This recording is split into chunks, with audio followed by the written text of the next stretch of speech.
Pemirsa, pelaksanaan upacara HUT RI ke-80 tahun tingkat Kota Palembang berlangsung sedikit berbeda karena juru upacara tersebut juga dipeloi 16 mantan terpidana terorisme.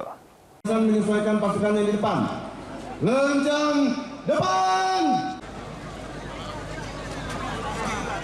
Pelaksanaan upacara HUT RI ke-80 tahun tingkat Kota Palembang berlangsung sedikit berbeda. Selain karena lokasi pelaksanaan yang dilakukan di Jakabaring Sport City, juru upacara tersebut juga dipeloi para mantan terpidana terorisme. Wali Kota Palembang Ratu Dewa merasa bersyukur karena dapat merayakan HUT RI bersama-sama. Dengan meloknya 16 mantan terpidana terorisme, juru upacara juga merupakan tanda cinta NKRI.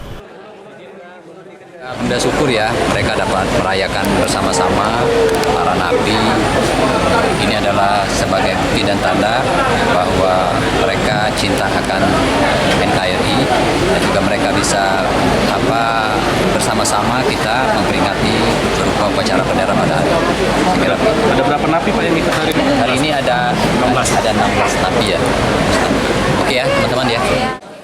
Sementara itu mantan narapidana terorisme Yusuf Arifin merasa senang bisa melo upacara HUT RI ke-80 karena perjuangan untuk dapat kemerdekaan bukan hal yang mudah.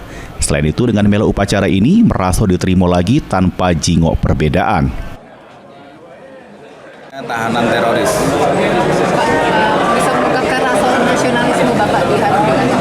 Ya kalau rasa nasionalisme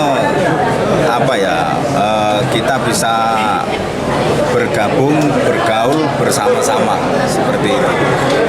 Jadi tidak memikirkan ras.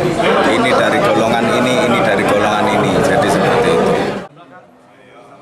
Yusuf Arifin berharap supaya para mantan napi teroris dapat sadar karena Indonesia dibentuk secara bersatu jeru ngusir penjajah, sama harus nerus ke perjuangan mereka. Sandi Pratama, PAL TV.